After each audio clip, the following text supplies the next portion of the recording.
The fire was Christmas Eve, 1945, in Fayetteville, West Virginia. George and Jenny Sodder, along with 9 of their 10 children, were preparing to celebrate the holiday. The mood in the house was festive as the children eagerly hung stockings and played, while George and Jenny prepared for a quiet night. But shortly after midnight, tragedy struck. A fire broke out in the Sodder home, spreading quickly through the wooden structure. George and Jenny, along with 4 of their children, managed to escape. However, 5 of their children, Maurice, Martha, Louis, Jenny, and Betty, were trapped inside the burning house. Desperate, George tried to re-enter the house to save them, but the fire had engulfed the home. In less than an hour, the Sodder family's house was reduced to ashes. As the flames died down, George and Jenny were left to face the unimaginable loss of their children. But the real mystery had only just begun. The missing children. When the fire was finally extinguished, the family and firefighters searched the rubble for the remains of the 5 children. To everyone's shock, no bones or remains were found. The fire had burned intensely, but it wasn't hot enough to completely incinerate human bones. The official explanation was that the children had perished in the fire, but George and Jenny were not convinced. They began to suspect that their children hadn't died in the blaze at all, that they had somehow been kidnapped before or during the fire.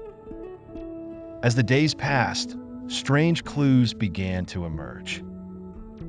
Jenny recalled hearing something hit the roof just before the fire started. Upon investigation, George found what appeared to be a small object resembling a grenade, which he believed had been thrown onto the roof to start the fire. Additionally, they discovered that their phone line had been cut prior to the blaze. George's ladder, which he had planned to use to rescue the children, had mysteriously disappeared. Even more unsettling were the reports of sightings. Several witnesses claimed to have seen the missing Sodder children after the fire. One woman said she had spotted them in a car driving away from the house during the fire. Another reported seeing them at a hotel in a nearby town. The unanswered questions. The more George and Jenny investigated, the more questions arose. Why were no remains of their children found in the rubble? Why had their ladder been moved? And who had cut the phone line? Why did witnesses claim to have seen the children alive after the fire? The Sodders also recalled strange incidents leading up to the fire. A few months earlier, a traveling insurance salesman had visited the family and tried to sell them a policy. When George refused, the man allegedly warned him. "Your house will go up in smoke, and your children will be destroyed."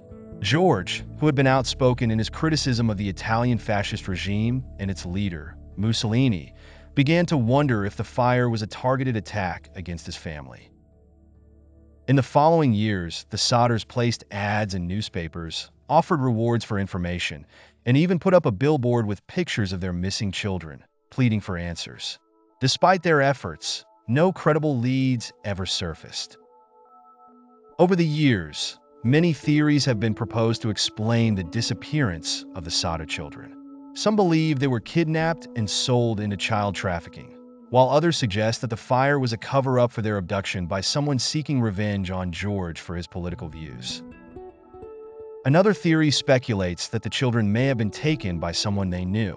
Several witnesses reported seeing unfamiliar men around the Sodder property in the days leading up to the fire, fueling suspicions that the family was being watched. Some have even suggested that the fire itself was intentionally set to hide evidence of foul play.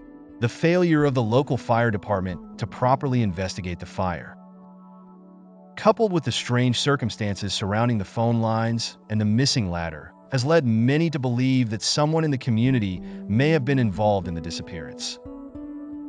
Despite decades of investigation, no definitive answers have ever been found.